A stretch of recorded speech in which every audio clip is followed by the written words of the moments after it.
नमस्कार दोस्तों, मेरा नाम है प्रदीप चौहान। बात समझनी है तो पूरी सुननी होगी।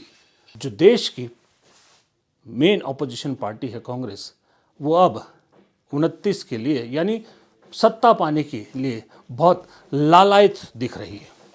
कल जैसे कि आपको मालूम है कि नेशनल हेराल्ड केस में जिस तरह से सोनिया गांधी और राहुल गांधी को क्लीन चिट अदालत से मिली, उसके बाद आज पूरे देश में कांग्रेस सड़क पर नजर आई और एक ही मांग कर रही थी कि इस सरकार को माफ़ी मांगनी होगी, मोदी शाह को माफ़ी मांगनी होगी। फैसला आने के बाद मैं ये कहना चाहता हूँ, मोदी जी और शाह रिसिग्नेशन देना चाहिए। वो क्योंकि उनके मुंह पे एक थप्पड़ मारे जैसा हुआ है और आज वो ये समझ के राजीनामा देना चाहिए। ऐसे जनता को सताने का काम वो नहीं करना चाहिए। भविष्य में उनको ये मालूम होगा कि ऐसे चीज़ें हम अगर करेंगे लोग चुप नहीं बैठेंगे और ये उनकी बेइज्जती होगी, ये मैं कहना चाहता हूँ। माफ़ी इसलिए कांग्रेस कह रही है क्योंकि ये बड़े सिस्टमैटिक तरीके से इस पूरे केस को बुना गया था। सिस्टमैटिक तरीके से सिर्फ और सिर्फ राहुल गांधी और सोनिया गांधी को डिफेम करने के लिए ये सारा मामला बुना गया था। बड़े सिस्टमैटिक तरीके से गांधी परिवार को भ्रष्टाचारी का तगमा देने के लिए पूरा सिस्टम रचा गया था।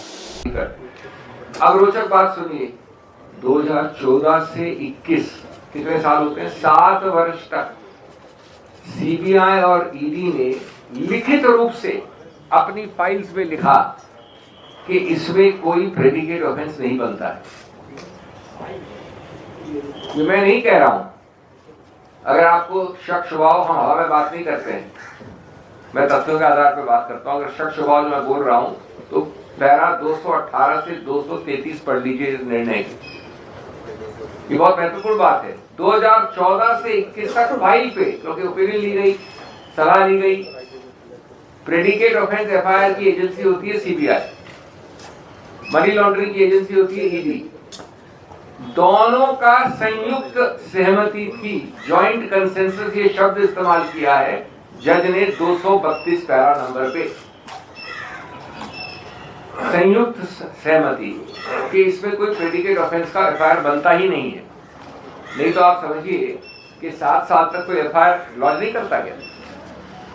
क्यों नहीं की लॉन्च? उसके बाद अचानक 30 जून 2021 को एफआईआर लॉन्च होती है। ये ऑफेंस हुआ है 2014 से सुब्रमण्यम स्वामी के अनुसार, और 2021 जून में जब ये होती है उसके एकदम पहले एक सलाह ली जाती है और अचानक जो 7 साल से संयुक्त सहमति थी कि नहीं होनी चाहिए वो एफआईआर होती है। अगर ये राजनीतिक द्वेष नहीं तो क्या है? यानी कहा गया सलाह कुछ भी हो, ओपिनियन कुछ भी हो, संयुक्त कंसेंसस कुछ भी हो, आपको एफआईआर फाइल करनी है तो कर दी। मैं आपको 2 तस्वीरें दिखाता हूँ।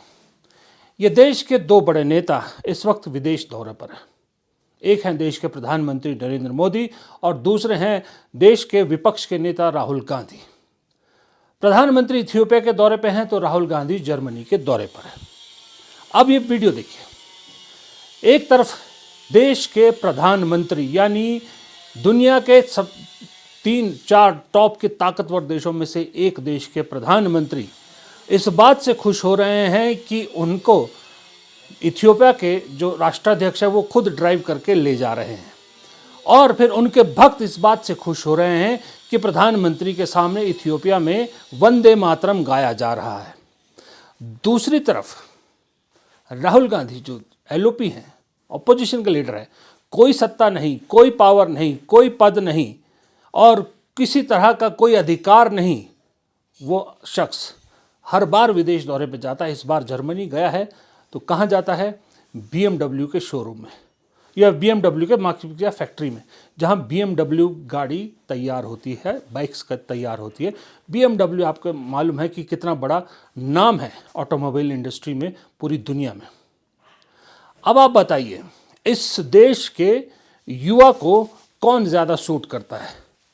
वो नेता जो इस बात पे खुश हो रहा है कि मेरे सामने वंदे मातरम गाया जा रहा है, कि वो नेता जो बता रहा है कि ये BMW जैसी इंडस्ट्री है या BMW जैसी जो बड़ी कंपनी है वो कैसे काम करती है, और वहाँ पर कैसे भारत की कंपनी TVS का जो है वो मोटरसाइकिल भी बन रहा है, उसके साथ कुछ कोलैबोरेशन हो रही है।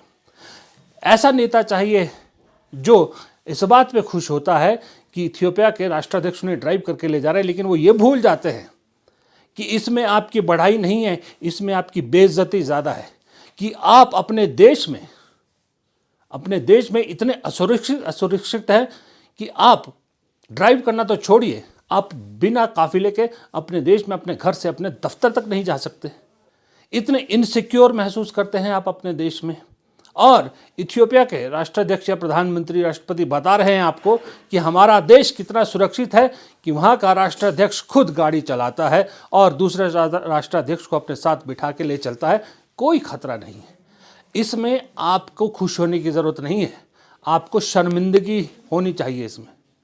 लेकिन राहुल गांधी BMW फैक्ट्री में जाते हैं, BMW के कारखाने में जाते हैं, वहाँ दिखाते हैं कि कैसे काम होता है, इस देश के युवाओं को इंस्पायर करते हैं, इस देश की नेक्स्ट जनरेशन को एक मैसेज देते हैं, इस देश के इंजीनियरिंग खास करके जो स्टूडेंट्स हैं उनको एक मैसेज देते हैं कि जिन कंपनियों में आप काम कर सकते हैं, अगर आप बेहतर शिक्षा पे काम करोगे तो ऐसी BMW जैसी कंपनी में काम कर सकते हैं। और इस देश का कोई ऐसा युवा नहीं है, मैं बता सकता हूँ आपको, गाँव से लेकर शहर तक, जो ये सपना ना रखता हो कि काश एक दिन मैं भी BMW चला पाऊँ। राहुल गांधी मैसेज देना चाहते हैं कि देश के हर युवा को इस काबिल होना पड़ेगा, अगर इस देश को सच में विकसित बनाना है, कि वो इस फैक्ट्री से निकलने वाली हर गाड़ी या बाइक को खरीदने में सक्षम हो। अब आप बताइए, इन दोनों में प्रधानमंत्री कौन है आपको मालूम है, लेकिन प्रधानमंत्री लग कौन रहा है ये आप देख लीजिए। और फिर मुझे बताइए कमेंट बॉक्स में कि दोनों में से देश का प्रधानमंत्री किसे होना चाहिए, या भारत जैसे देश का प्रधानमंत्री कैसा होना चाहिए। दूसरी बात, देश के प्रधानमंत्री वहाँ जाके इथियोपिया में कहते हैं कि मैं आपकी पार्लियामेंट की इज्जत के लिए यहाँ पर आया हूँ और आपकी डेमोक्रेसी से प्रभावित होकर यहाँ आया हूँ, और खुद भारत में चलता हुआ पार्लियामेंट का सेशन छोड़कर चले जाते हैं, खुद पार्लियामेंट के सेशन में यदा कदा आते हैं और वहाँ जाकर कहते हैं कि मैं आपकी संसद की गरिमा के उसमें जो है रिस्पेक्ट में यहाँ आया हूँ। यहाँ पर लोकतंत्र के हर सिस्टम को तोड़ने की कोशिश की जा रही है, वहाँ जाके कहते हैं कि मैं आपके लोकतंत्र से बड़ा प्रभावित हूँ। ये प्रधानमंत्री हैं। और दूसरी तरफ जो आदमी जर्मनी गया है वो वही बात वहाँ भी करेगा जो अमेरिका में की, जो इंग्लैंड में करते, जो ऑस्ट्रेलिया में की, जो दूसरे देशों में की, कि भारत को कम्पीट करना है, खास करके अगर चाइना से कम्पीट करना है तो कैसे मैन्युफैक्चरिंग में आगे बढ़ना पड़ेगा, कैसे शिक्षा के स्तर को सुधारना पड़ेगा, कैसे हमारे एजुकेशन सिस्टम को सुधारना पड़ेगा, कैसे हमें बेसिक इंफ्रास्ट्रक्चर पे काम करना पड़ेगा, कैसे हमें मीडियम इंडस्ट्री को उठाना पड़ेगा। ये एक फ़र्क है। फ़र्क इसलिए भी है सबसे बड़ा, जैसा मैंने पहले कहा, राहुल गांधी LOP हैं, लीडर ऑफ अपोजिशन है, लेकिन वो भारत में है, कोई संवैधानिक पद नहीं है कि दूसरा देश उन्हें इतनी इज्जत दे या इतना वो दे। उनके पास ना कोई पावर है, ना कोई लोग जो उनसे मिलते हैं ये एक्सपेक्ट भी नहीं कर सकते कि वो कोई डिसीजन लेंगे भारत के बिहाफ पे। लेकिन मोदी जी जहाँ जाते हैं वो मोदी जी नहीं जाते, देश का प्रधानमंत्री जाता है, वो प्रधानमंत्री पद जाता है। अगर मोदी जी को प्रधानमंत्री पद से अलग कर दीजिए तो गारंटी से कह सकता हूँ राहुल गांधी जैसा सम्मान विदेशों में कभी नहीं मिलेगा, क्योंकि वहाँ इंटेलेक्चुअल देखा जाता है, लोगों का इंटेलेक्चुअल लेवल पे टेस्ट किया जाता है, फिर उसको उस हिसाब से इज्जत तवज्जो दी जाती है। इधर देश में भी अब सवाल ये उठता है कि जब राहुल गांधी विदेश से भारत लौटेंगे और जब प्रधानमंत्री भी विदेश से भारत लौटेंगे तो ये जो पोस्ट नेशनल हेराल्ड के सिनारियो है, ये सिनारियो अब कौन सा रंग लेगा, क्योंकि तब तक विंटर सेशन भी ख़त्म हो चुका होगा, संसद का सत्र नहीं होगा। अब मैदान कहाँ होगा, लड़ाई का मैदान केरल में होगा, असम में होगा, पश्चिम बंगाल में होगा, इन जगहों पर लड़ाई होगी। अब राहुल गांधी, जैसे मैंने कल के वीडियो में कहा था कि राहुल गांधी इंतज़ार कर रहे थे, इसी पल का इंतज़ार कर रहे थे कि ये जो एक चीज़ जो कहते हैं ना, कांटा फंसा रखा था कि भ्रष्टाचार के मुद्दे पर जब भी वो सरकार को घेरने की कोशिश करते थे, बीजेपी के पास एक ही चीज़ होता था कि खुद भी जमानत पे बाहर निकले हुए हैं और दूसरों पे भ्रष्टाचार के आरोप लगा रहे हैं। अब वो बोलने का मौका बीजेपी के पास नहीं है। इसलिए मुझे ऐसा लगता है कि विदेश दौरा राहुल गांधी का, जो जर्मनी का विदेश दौरा है, इसके तुरंत बाद भारत में जो उनकी एंट्री होगी और भारत में जिस तरह से अब वो वोट चोरी के मुद्दे को लेकर अपनी पार्टी को, पूरे कैडर को बता चुके हैं कि किस लेवल तक इसको लेके जाना है, वो बड़ा इंटरेस्टिंग होगा। और मैं फिर आपको बता देता हूँ, बहुत से लोग फिर जब विधानसभा चुनाव नतीजे आएंगे, उनके साथ राहुल गांधी की लीडरशिप को कंपेयर करेंगे और राहुल गांधी पर फिर कई तरह के सवाल उठेंगे। लेकिन मैं आपको अपना तो बता सकता हूँ, आपका मुझे मालूम नहीं कि ये सारी लड़ाई का असल जो मिलेगा, असल नतीजा वो 2029 के लोकसभा चुनाव में होगा। अभी देखिए, बड़ी लड़ाई जीतने के लिए छोटी लड़ाइयाँ बीच में हारी जाती है या हारनी पड़ती है या हार जाते हैं, कोई प्रॉब्लम नहीं। ये विधानसभा चुनाव जो हैं, ये मेरे हिसाब से कांग्रेस के लिए मायने नहीं रखने चाहिए, क्योंकि इस दौरान ऐसा नहीं कि सब विधानसभा चुनाव कांग्रेस हारेगी। अगर सही ढंग से संगठन काम करेगा तो केरल भी जीतेगी, असम भी जीत सकती है, पंजाब भी जीत सकती है। 3 राज्य भी 29 से पहले अगर वापस ले लेती है और उसके बाद फिर राजस्थान में, मैं अब की स्थिति आपको बताऊं तो आज की डेट में तो कागज़ पे लिखा हुआ है, कागज़ पे लिख के ले लीजिए कि कांग्रेस की सरकार राजस्थान में वापस लौटेगी। बस शर्त यही है कि वो वोट चोरी वाला सिस्टम ना हो। अगर वोट चोरी को किसी तरह से रोक पाई कांग्रेस, तो 29 से पहले कम से कम 4 राज्य कांग्रेस हासिल कर सकती है। और इन 4 राज्यों से बहुत सी और राज्यों में हवा जो बदलती है राजनीति में, वो आप भी जानते हैं, मैं भी जानता हूँ कि राजनीति एक परसेप्शन का खेल है और धीरे धीरे सारी चीज़ें अपने आप फिर उस हिसाब से चल पड़ती है जिस तरफ की हवा होती है। और 2014 का जो चुनाव है, उससे पहले यूपीए का क्या हुआ था, 2009 में किस तरह से कांग्रेस ज़्यादा सीटें जीत के आई थी, और उसके बाद आखिर के 3 सालों में कैसे हवा बदली, आखिर के 2 साल में इनफैक्ट, वो हम सब ने देखा है।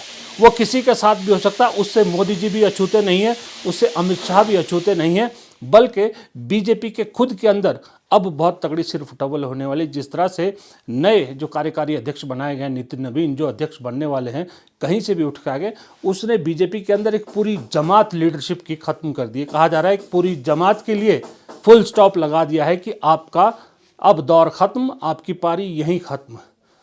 और वो जो जिन पे फुल स्टॉप लग रहा है, वो चुप बैठने वाले नहीं हैं, वो दिल में बहुत कुछ दबाए बैठे हैं।